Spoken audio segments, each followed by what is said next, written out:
কক্সবাজারে অনুষ্ঠিত হয়েছে বহুল আলোচিত বাংলাদেশ অলিম্পিক অ্যাসোসিয়েশনের নির্বাচন, যেখানে ৩৫ পদে ৩৩টিতেই বিনা প্রতিদ্বন্দ্বিতায় নির্বাচিত হয়েছেন প্রার্থীরা।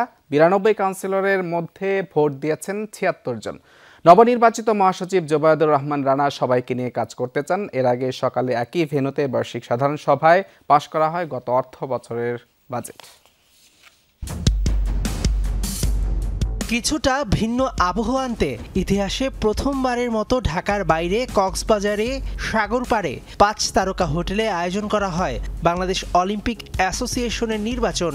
নানা কারণে এবারের নির্বাচন ছিল আলোচনায়, যেখানে ভোট দিতে উপস্থিত হয়েছিলেন ৯২ জন কাউন্সিলরের ৭৪ জন। ২ জন ভোট দিয়েছেন অনলাইনে। নানা সমালোচনার পরও আগের গঠনতন্ত্রেই হয়েছে নির্বাচন। দুপুর ১:৩০টায় শুরু হয়ে ২টায় শেষ হয় নির্বাচন, যেখানে ৩৫ পদের ৩৩টিতেই বিনা প্রতিদ্বন্দ্বিতায় নির্বাচিত হয়েছেন কর্তারা। মহাসচিব হন সার্চ কমিটির সদস্য জোবায়দুর রহমান রানা। এর মধ্য দিয়ে সমাপ্ত হয় এক যুগেরও বেশি সময় ধরে চলা শাহেদ রেজা অধ্যায়। শুধু ২টি পদে হয়েছে নির্বাচন। এর মধ্যে সাঁতার ফেডারেশনের সাধারণ সম্পাদক মাহবুবুর রহমান শাহিন সর্বোচ্চ ৭০ ও দ্বিতীয় সর্বোচ্চ ৬৭ ভোট পেয়ে বক্সিং ফেডারেশনের সাধারণ সম্পাদক এম এ কুদ্দুস নির্বাচিত হয়েছেন। সবাইকে নিয়ে কাজ করার প্রত্যয় জানান নবনির্বাচিত মহাসচিব। আজকে আমাদের এজিএম ছিল একটা, ওই এজিএম এর এজেন্ডার মধ্যে আমাদের নির্বাচন ছিল।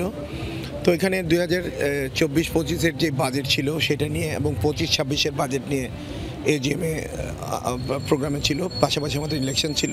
আসলে এখানে এমন অনুভূতির কিছু নাই। আমি অলিম্পিকের সাথে অনেক দিন ধরে যুক্ত আছি, কাজ করতেছি।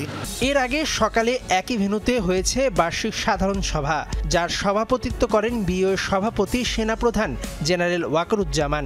সেনাপ্রধানকে ২০২৯ সাল পর্যন্ত বিওএর সভাপতি হিসেবে সর্বসম্মতিক্রমে অনুমোদন দেয়া হয়।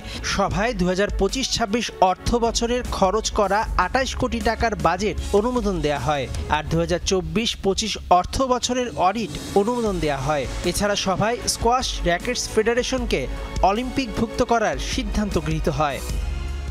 ৪ ডিসেম্বর আরেকটি সভায় নবনির্বাচিতদের দায়িত্ব হস্তান্তর করা হবে। তবে বরাবরই বিওএ নির্বাচনে শুটিং ফেডারেশনের প্রতিনিধিত্ব থাকলেও এবার তা ছিল না। মেহেদি নাইম, যমুনা স্পোর্টস, ঢাকা।